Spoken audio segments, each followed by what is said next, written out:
So today, when the news broke, actually later on this morning, the Bank of Ghana held a press conference to explain to media men why they had to take this action. The press conference actually had the MD of the Ghana Stock Exchange, they also representative from PricewaterhouseCoopers, and as well as Ghana Commercial Bank or GCB Bank. So after that press briefing, we caught up with the head of banking supervision at the Bank of Ghana, Raymond Amanfo, on all those burden issues about the whole development, how they went about it, was it done right or not. Let's watch Raymond Amanfo. He's head of banking supervision at the Bank of Ghana. This is a purchase and assumption, an appointment of a receiver. When you liquidate a bank, nobody takes over any asset, nobody takes over any liability. You sell the assets to pay the liabilities. That is liquidation. But the bank is not going to exist any longer. If you go through your laws itself, the Banking Act itself, what it specifies is clearly a liquidation. It's not. That's what I've explained to you. Find out the difference between a liquidation and a purchase and assumption transaction. The two are different. If I form a bridge bank, I can collapse. If I form a bridge bank, I can take the bank, change the name, and I will withdraw the license of the revoked bank. If I merge a bank, I can revoke the license of the old one and merge it with the two. So revocation comes in different forms, right? How sound are the other 7 banks that were initially captured in this audit report as we speak right now? Aren't we going to see another action again or a similar purchase agreement happen to 2 other banks? No. So all these 7 banks are safe? No. We have explained, the governor explained, for 5 of them, they have met the capital adequacy. So what is the big deal for them? So all these other banks are sound? Yes. I mean, definitely. We won't see any arrangement where another bank will be merged into GCB's fold? No. Don't forget that a shareholder can decide, right? We are not going to get ourselves involved in another P&A agreement. But a shareholder can decide and say that, look, I want my bank to be acquired. I can't prevent that. But I believe that as said now, those engagements has been done by the Bank of Ghana between the said banks. We have not done any engagement for acquisition by anybody. I come back to the question about trust and information because before this, we got the assurance again that everything was under control. No, I mean, look, we have given you that that is why I'm saying that. We told you that the banks have submitted plans, we are monitoring and getting there. If you submit a plan and the plan is credible, what stops me from telling you that the plan is credible and then go ahead? But where you can't fulfill the terms and conditions of the plan, or you bring the plan and I find the plan not to be credible, I can't sit down and wait for the bank to deteriorate further on the assumption that go and tell the public that you have submitted a plan, when I know that the plan is not credible. You initially said that by the end of September you take an action on this. This has happened earlier than the September that the Bank of Ghana projected. You can avail yourself to section 1063. When I sit down and I realize that the plans you are bringing is not credible and the bank is deteriorating, I have to stop it. It was an emergency reaction. Yeah, no, it's not emergency. It's a reaction in accordance with the law. You don't have capital, right? And then you have liquidity challenges. You are making losses. How are you funding the losses? Depositors' funds, is that not? So should I sit down for you to deplete the customers' funds by using it to fund the operations? Apart from your laws that guided this action, what about all the prior actions that were supposed to be done before the board meets on Ghana, the IMF board? No. You see, let us not think that this was done purely to satisfy prior action. We started this AQR exercise way before we went into this negotiation with IMF. IMF finds that these things that we are doing are very consistent with international best practice. So to give us a more, let's say, an upbeat to what we are doing. They said, okay, fine, what we are doing, we have assessed, we think that is inconsistent with international best practice. So go ahead. I mean, what is... So it wasn't a prior action requirement for you to act immediately earlier than your own timetable that you've given to yourself? I've told you, George, I've told you that I have a timetable to go to September. I find out that the institution is bleeding faster than I think. You think I still have to wait till September? What happens to the two MDs of these banks, Capital and then UT? Well, the assuming bank will decide what to do with them. And you're talking about just taking the good assets of of UT Bank, right? Yeah. What happened to the bad assets? It goes to the receiver. Who is the receiver here? It's PwC. So how are you going to deal with that? Are you going to create an assets company and act? No, they are supposed to manage the residual assets and the residual liabilities. And that is what the law prescribes. We are in a period where we are trying very hard to mobilize more deposits into the banking sector. Some are saying that development like this would hit you on that front. That is, this effort rather should support the action that we have taken. If this company runs amok, runs down, they use all depositors' money to manage the company, where would depositors get their money? Where would depositors get their money? What is the level of assurance in terms of the faith of the staff of the bank that is UT and Capital? GCB is already big when it comes to staff numbers. They are in a process of even trying to let some step aside. What would happen to the staff? George, let's not speculate. I'm not aware that GCB, I don't know whether GCB... Forget about them, but what will happen to the staff and even in terms of all the branches as well? No, I think we have said that for the first 3 months up to 6 months, they are retaining all branches, and they will manage all the staff. Now, they've given a timetable of how many branches they can contain. Because don't forget that some of these branches are very close to other GCB offices, and it doesn't make economic sense to have 2 branches, let's say, on the same road. It doesn't. So definitely, some branches, a few of the branches will be closed or will merge with GCB branches. Now, if you merge with a GCB branch, of course, you need more staff in that GCB branch. You know, because the volume of work goes up. They may take some staff, they may lay some off. That is the truth of the matter. That is why we said that in the selection of the assuming bank, you also have to consider how many staff are they possible they can take.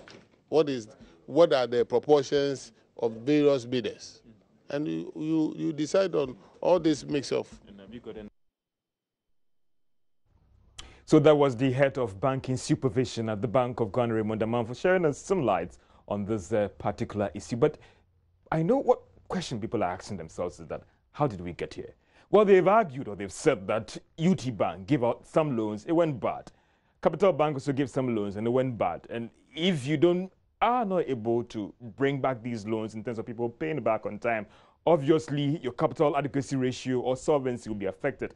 And that is why the Bank of Ghana had to step in this time, and they claimed that to stop the situation from even getting bad or getting out of hand. But the issues are running. We'll be crossing over to our correspondents on the ground with respect to these 2 commercial banks, their head office. But also the Bank of Ghana has released a statement with respect to this particular issue. Q&As, questions, what happens, who's next, and all those things.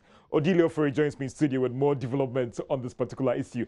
Odelia, so tell me, what has the Bank of Ghana been answering with respect to this particular issue? Tell me more about it. Okay, so there are several issues that they're really looking at. Some of the questions are that, what really will any depositors lose their funds? Yeah. And all depositors will have to assess the full amounts of their deposits and accounts, and it will be they'll be able to access all the accounts like the normal banking transactions. So, Odelia, hold it there. Do I get the understanding from you that I have accounts at UT Bank, so if I should walk there today, I'm going to get everything? Yes, you're going to get everything. All your funds are available. Okay, they haven't gone anywhere. And so if you want to withdraw all of your money It today. hasn't flown to anywhere. It hasn't moved to the vault Not at of all. GCB. Not at all. Okay. It's certain assets that have gone bad that have actually been transferred to the receiver. That's a PwC. And that's basically what has really changed. And so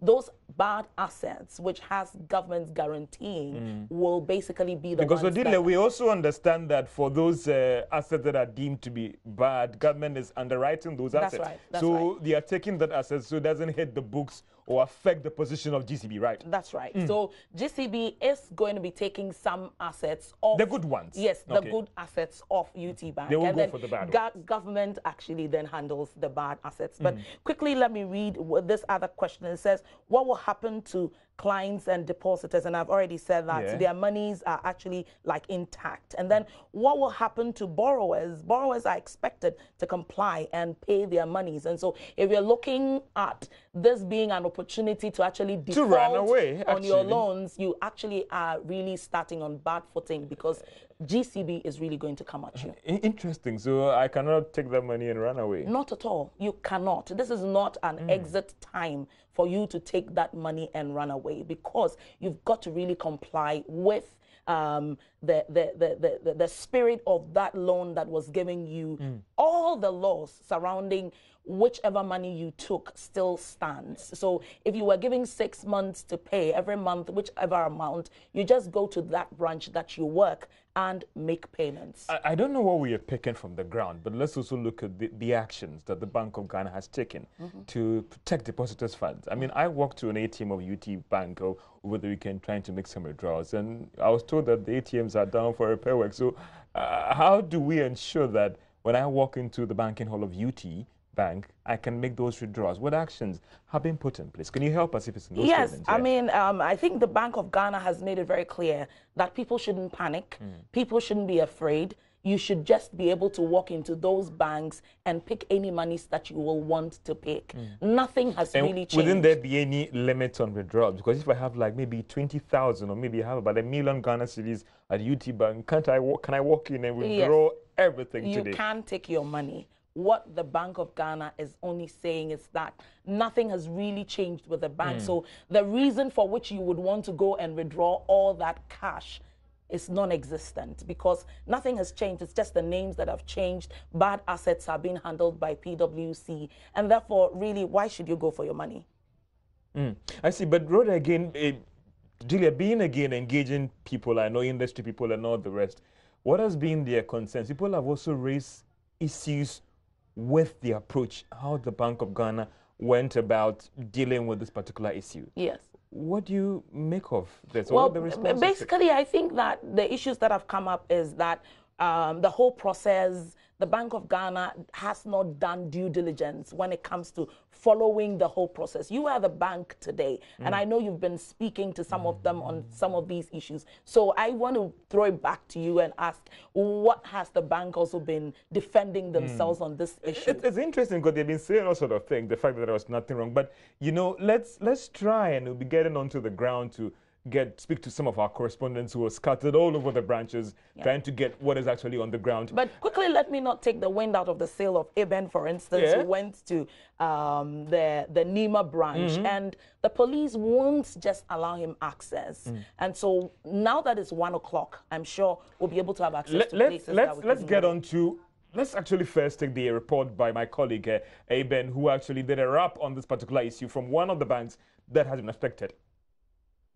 Behind me is the UT Bank head office, where we understand GCB has taken over the bank and logos are being changed to GCB. The flag of UT Bank has been replaced with a flag of GCB Bank. It is unclear yet what is going to happen to staff of the company. But earlier on, I engaged some staff who were telling me that, yes, they are kind of scared because they don't know what the future might be. Others too are hopeful that their appointment or their contract are still intact. Before I got to this point, some of the staff were restricted, you know, before you could enter into a bank, or even when you are entering into your office. You could expect that at least since you have your staff on you, you'll be allowed easily. But this time around, it wasn't so. They were taking through strict, security measures before allowed entry into the banking hall. As of now, no customer has reported here yet to either withdraw his or her money. But I can report that staff of the company are being restricted some way, somehow, entry into the banking hall. From the head office of UT Bank here at Airport, I'm Ebenezer Sabuti.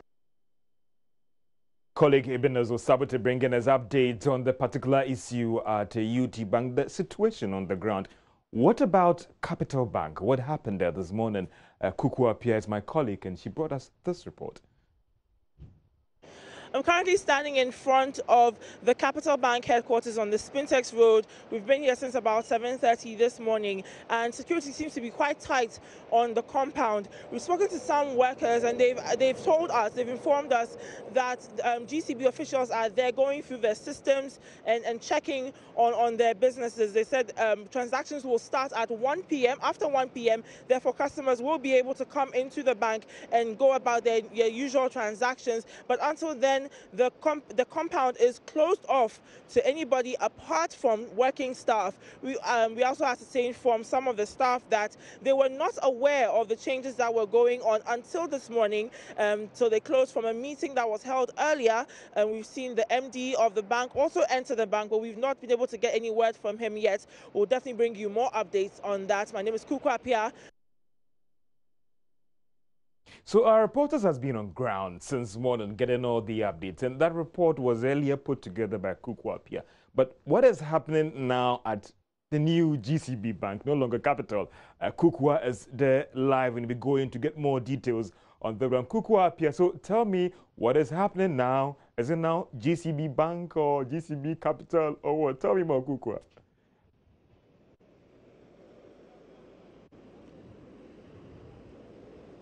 And we're trying to get to. George, it has been confirmed, as you can see behind me, it is officially GCB from now onwards. We've seen the logo that has gone off. The logo has gone down, both in the front of the building and on the building itself. There are customers here that are waiting to transact their business. They're not able to do so. Even though business was supposed to start being transacted at 1 o'clock, they're still not being serviced, and some customers have complained. We spoke to one person who said that he did not want to bank with GCB, and therefore he's coming to withdraw all his money from the bank. There are some people sitting on the stairs of the bank who are also waiting to be served. Kuku, so what has been the reaction of staff at the bank? I left the bank at Friday. It was Capital Bank. Now I report to work and I'm told this GCB Bank. What have they been telling you about their concerns, as in the staff, and how the whole process has been handled by the Bank of Ghana?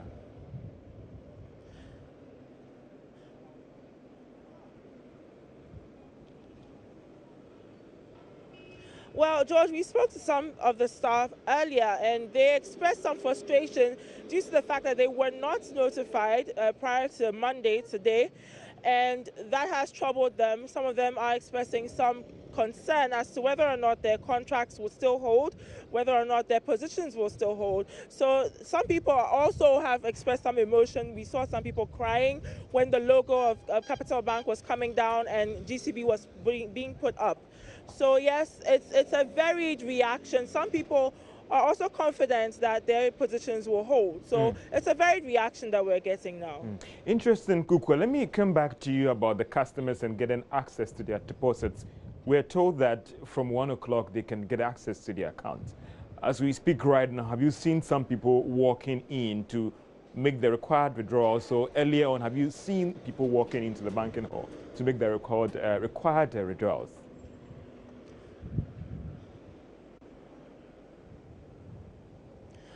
Yes, some people did walk into the bank. They had been here for a while. As we were waiting here with them, they walked into the bank at 1 o'clock, and they were told to wait a little while longer.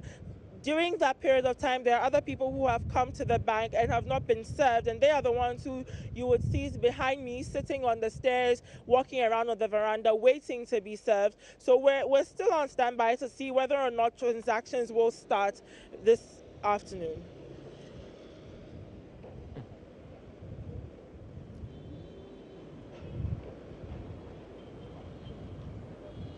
So, Kukwa, finally, so what is next in terms of now there's been the rebranding and all those things? What is next? What are you picking up from management of Capital Bank? Some have complained about the approach with respect to how the situation has been handled.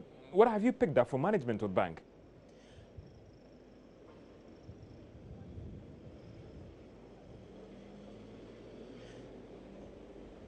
We have not been able to speak to any of the officials from the bank, top officials from the bank. They haven't been open to the media since we've gotten here. However, they have allowed us access to film as much as we want. So we are on standby to see if we'll get an official statement from any of the top officials of Capital Bank, now GCB. Thank you so much, Kuku up here, bringing us an update from development. That is the head office, formerly Capital Bank, and it's now GCB. It's not the head office, it will be one of the subsidiaries of GCB Bank located on the Spintex Road. Now let's catch a flight maybe and straight to airport where the former head office of UT Bank was, and my colleague Ebenezer Sabote is there. Ebenezer, let's get more details from you. What can you tell us with respect to the situation on the ground at the former headquarters of UT Bank, now GCB Bank? George Yafi, as you rightly put, this is the former head office of UT Bank, now GCB. And we were told earlier on that the bank is going to open for business at 1 p.m. exactly. It is 25 minutes after 1, but as I speak with you, bank hasn't opened for business yet. What they keep telling us is that we should be on standby, and whatever information they have, they'll be given to us. But I spoke to an official of GCB Bank earlier on who was telling me that the bank is going to issue a release on the matter, but they will not be able to grant us an interview at the moment. Few customers of the bank also came in here to see what is happening. Others also came in anticipation to get, their relationship managers to speak with them. But they went back with disappointment, meaning nothing is going on here as far as business is concerned. Osabute, has there been any restrictions into where you can move? Because let's just say you are a customer. Can you walk into the banking hall of GCB? You cannot walk into the banking hall of GCB Bank as we speak with you because the security here is not normal. As it used to be, whenever you are coming into the banking hall, you have one policeman standing, checking all the necessary, security issues with you. And now it's more than 2. There are, at least I can count more than 4 policemen standing here with weapons. And immediately you get to the entrance, they ask you, are you a staff, customer?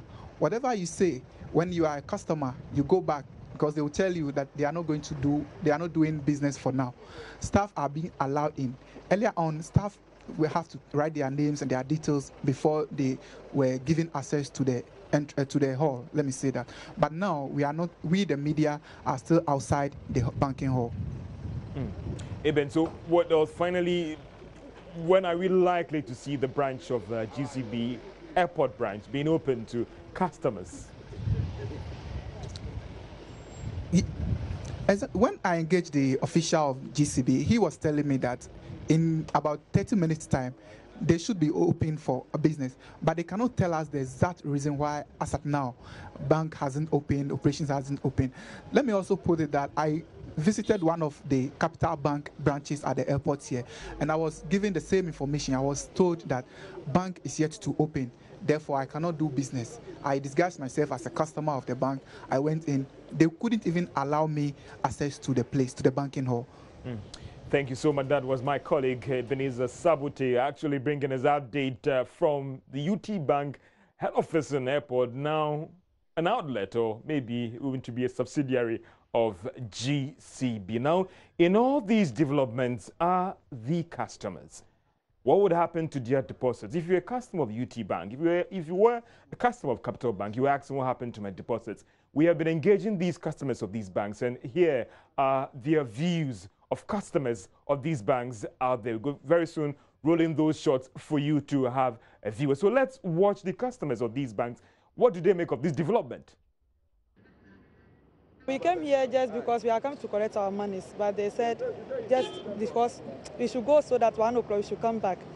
Okay. And did they tell you what is happening? No, they don't tell us anything about that. We are worried because we need the money for something. Actually, I wanted to buy something at inside the market, inside the Bosokan. So I'm just waiting. I came here early as 8:30.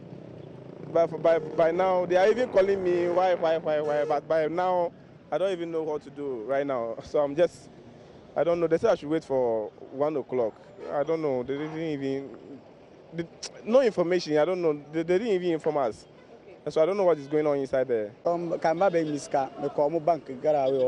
I went to withdraw money at one of their branches and I was told the network was down. So I came to this branch and I was told the network here is also down. So we should come back at 1 p.m. Right now, I need money for my business, and I'm being told the network is not working.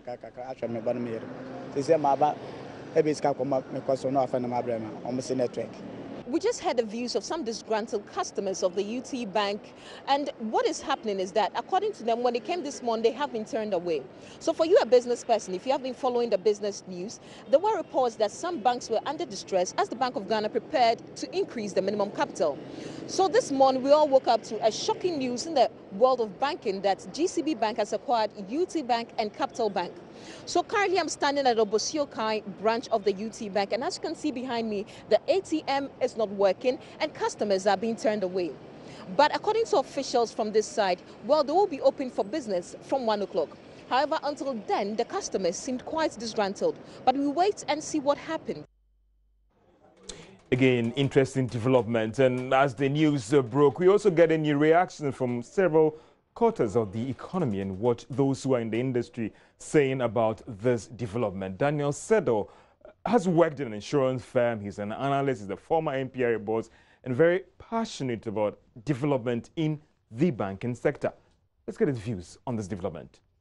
It's long overdue because the signal has been there for some number of years.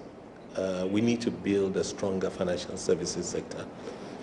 I believe the agenda of this government is to drive down interest rates.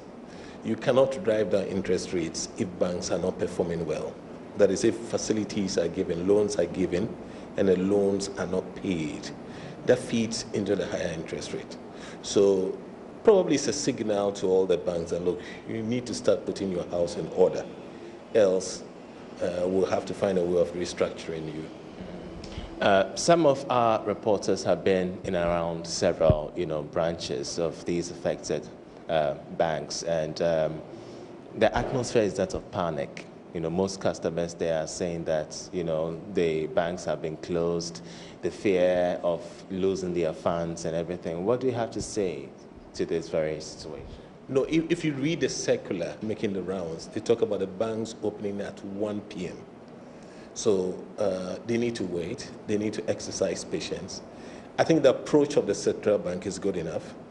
They're saying that they've handed the bank over to a bigger bank, and they've said that your deposits are safe. So let's give them time. In the afternoon, probably the next day, when the new managers take over and see what they have taken over, and probably start doing business as usual. So we would say that people should remain calm. I don't think they've lost it yet.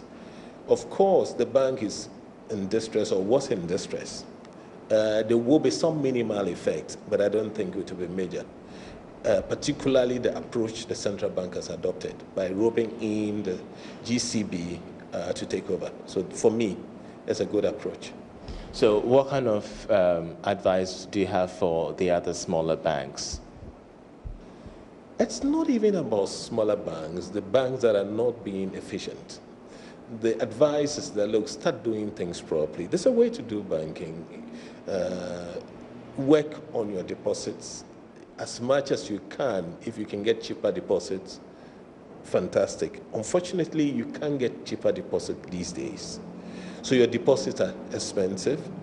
So where your emphasis should be on how you lend. So if your lending process is properly done, you can do very well and survive. Also, they should be efficient. Now, their cost, that is overheads, are so high that the margins are very thin. And so if there's a default in payment of a loan, they run into trouble. Additionally, I think banks should pay attention to this drive of visibility. Everybody is crazy trying to open branches everywhere, but you need to factor in the cost of opening that branch and the revenue you are able to generate. The truth of the matter is that most of those branches are not generating any meaningful revenue. So the banking should not be in bricks and mortar. They should be thinking of how to use technology to reach their customers instead of this craze of being everywhere. Any bank that is spreading all over and hasn't got huge capital, look, we have a potential risk in that bank. So they should start doing things properly. They should start having the conversation of merging with other banks, because as a country and as an economy, my position is that we have too many banks. Yes, they should start thinking of merging.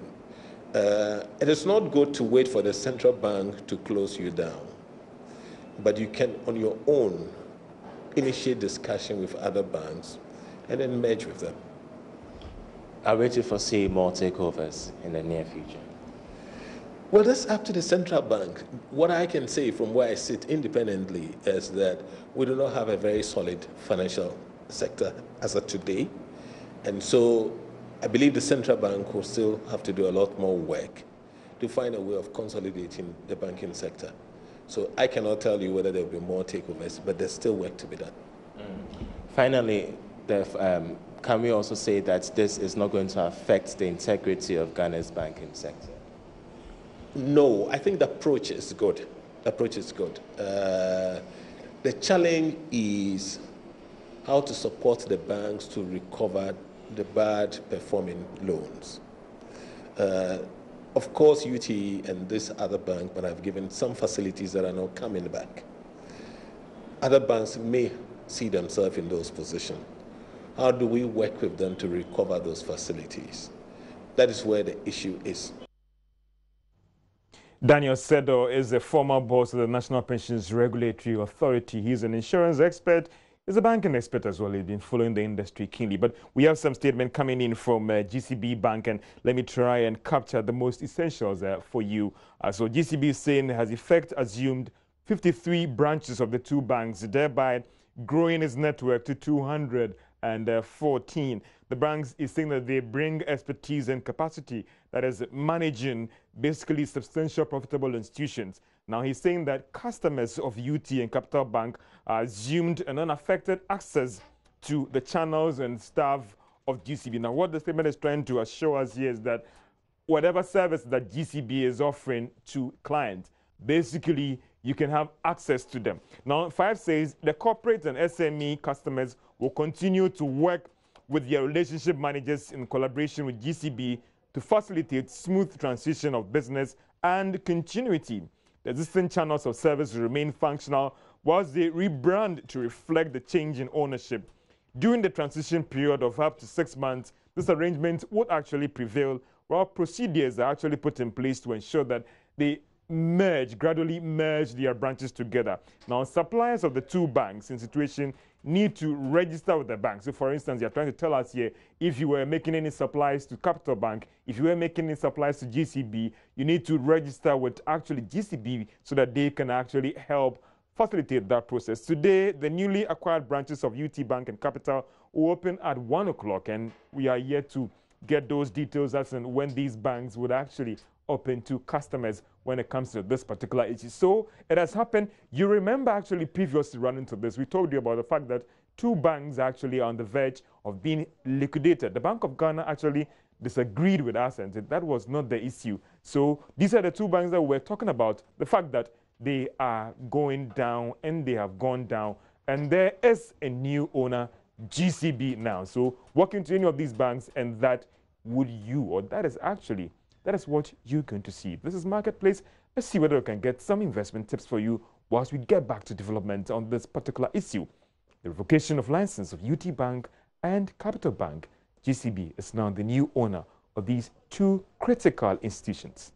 Investment Tips is brought to you by Daffing Finance, Deposits, Investments, Borrowings and Advisory. Investment Advisory. Investment Constraint. The liquidity constraint. What is the liquidity constraint to the investor's plan?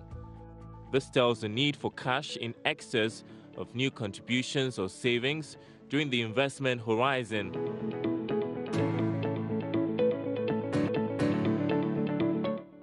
The cash amount required and the time will impact the assets to be invested in for the portfolio.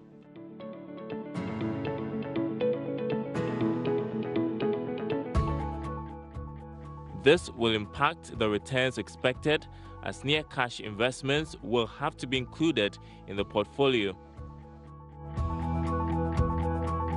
Investment Tips was brought to you by Dauphin Finance, Deposits, Investments, Borrowings, and Advisory.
So it's still on our big issue for the day when it broke this morning that the licenses of UT Bank and Capital have been revoked and GCB is going to take over these two institutions. But, so what is going to happen to UT Bank? It is listed on the Ghana Stock Exchange. What is going to happen to those who have investment in these banks? What is going to happen? We'll be very soon, we'll be trying to get the Ghana Stock Exchange on this particular issue, what happens to them as well. These banks, critical investments, some might say as well. So what happens to them? And all those things, these are very interesting developments. These are very challenging times and all those things. Did the Bank of Ghana see this thing coming?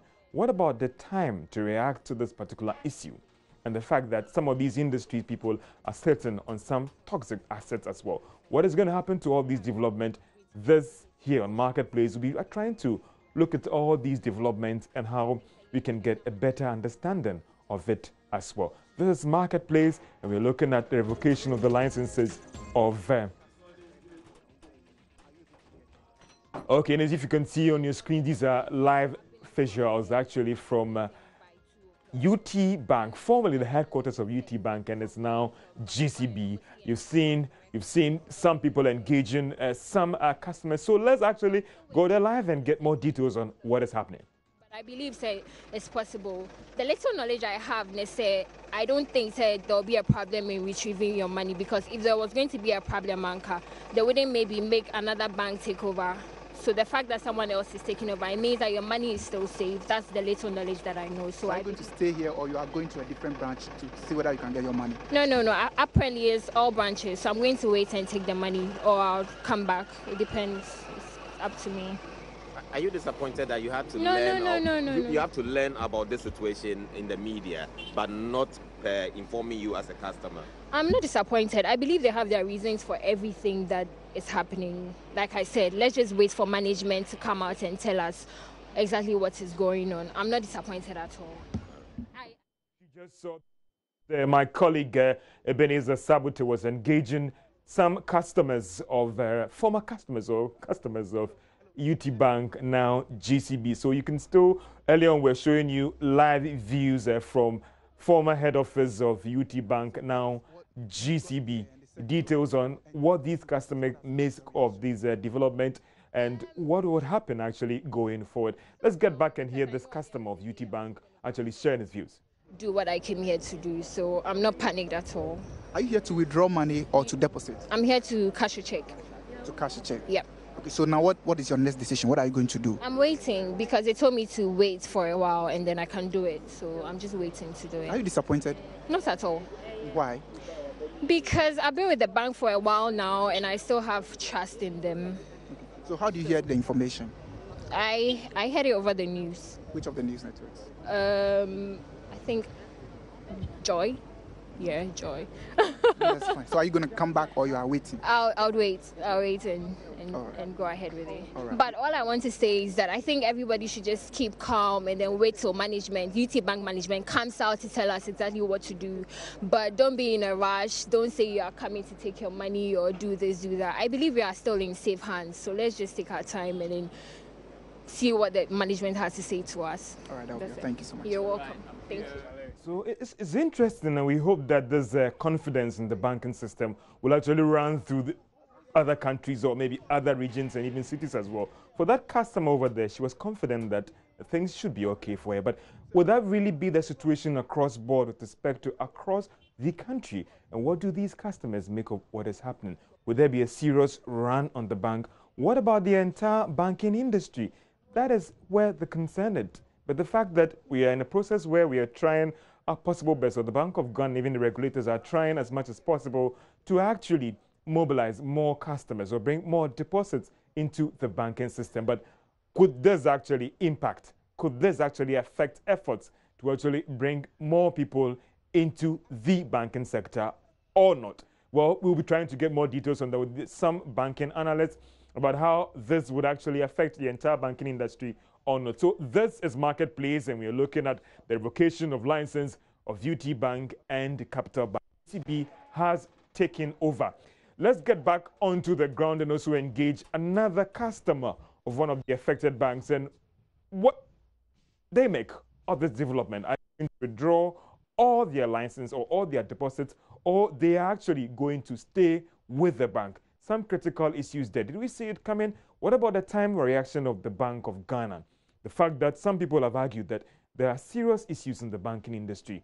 The level of response from the regulator in trying to deal with this particular issue. Have they been fair to these players? Have they been right on the approach, the timeliness, and how all these things are going to affect you and I? This is our coverage of this special development in the banking industry, revocation of the banking license of Capital Bank and UT Bank. Let's hear from Raymond Amanfo. He's head of banking supervision at the Bank of Ghana. This is a purchase and assumption, an appointment of a receiver. When you liquidate a bank, nobody takes over any asset, nobody takes over any liability. You sell the assets to pay the liabilities. That is liquidation. But the bank is not going to exist any longer. If you go through your laws itself, the Banking Act itself, what it specifies is clearly a liquidation. It's not. That's what I've explained to you. Find out the difference between a liquidation and a purchase and assumption transaction. The two are different. If I form a bridge bank, I can collapse. If I form a bridge bank, I can take the bank, change the name, and I will withdraw the license of the revoked bank. If I merge a bank, I can revoke the license of the old one and merge it with the two. So revocation comes in different forms, right? How sound are the other 7 banks that were initially captured in this audit report as we speak right now? Aren't we going to see another action again or a similar purchase agreement happen to 2 other banks? No. So all these 7 banks are safe? No. We have explained, the governor explained, for 5 of them, they have met the capital adequacy. So what is the big deal for them? So all these other banks are sound? Yes. I mean, definitely. We won't see any arrangement where another bank will be merged into GCB's fold? No. Don't forget that a shareholder can decide, right? We are not going to get ourselves involved in another P&A agreement. But a shareholder can decide and say that, look, I want my bank to be acquired. I can't prevent that. But I believe that as said now, those engagement has been done by the Bank of Ghana between the said banks. We have not done any engagement for acquisition by anybody. I come back to the question about trust and information, because before this, we got the assurance again that everything was under control. No, I mean, look, we have given you that that is why I'm saying that. We told you that the banks have submitted plans, we are monitoring and getting there. If you submit a plan and the plan is credible, what stops me from telling you that the plan is credible and then go ahead? But where you can't fulfill the terms and conditions of the plan, or you bring the plan and I find the plan not to be credible, I can't sit down and wait for the bank to deteriorate further on the assumption that go and tell the public that you have submitted a plan, when I know that the plan is not credible. You initially said that by the end of September you take an action on this. This has happened earlier than the September that the Bank of Ghana projected. You can avail yourself to section 1063. When I sit down and I realize that the plans you are bringing is not credible and the bank is deteriorating, I have to stop it. It was an emergency reaction. Yeah, no, it's not emergency. It's a reaction in accordance with the law. You don't have capital, right? And then you have liquidity challenges. You are making losses. How are you funding the losses? Depositors' funds, is that not? So should I sit down for you to deplete the customers' funds by using it to fund the operations? Apart from your laws that guided this action, what about all the prior actions that were supposed to be done before the board meets on Ghana, the IMF board? No. You see, let us not think that this was done purely to satisfy prior action. We started this AQR exercise way before we went into this negotiation with IMF. IMF finds that these things that we are doing are very consistent with international best practice. So to give us a more, let's say, an upbeat to what we are doing, they said, okay, fine, what we are doing, we have assessed, we think that is inconsistent with international best practice. So go ahead. I mean, wasn't a prior action requirement for you to act immediately earlier than your own timetable that you've given to yourself? I've told you, George, I've told you that I have a timetable to go to September. I find out that the institution is bleeding faster than I think. You think I still have to wait till September? What happens to the 2 MDs of these banks, Capital and then UT? Well, the assuming bank will decide what to do with them. And you're talking about just taking the good assets of UT Bank, right? Yeah. What happened to the bad assets? It goes to the receiver. Who is the receiver here? It's PwC. So how are you going to deal with that? Are you going to create an assets company and act? No, they are supposed to manage the residual assets and the residual liabilities. And that is what the law prescribes. We are in a period where we are trying very hard to mobilize more deposits into the banking sector. Some are seeing that development like this would hit you on that front. That is, this effort rather should support the action that we have taken. If this company runs amok, runs down, they use all depositors' money to manage the company, where would depositors get their money?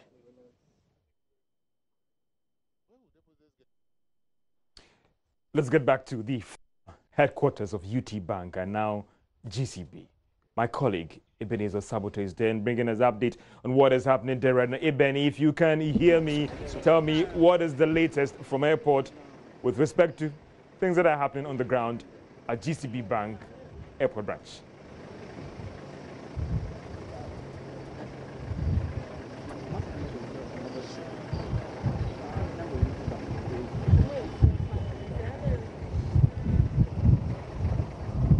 So, Eben, if you can hear me, what is happening right now, the airport branch? Okay, so we are right here at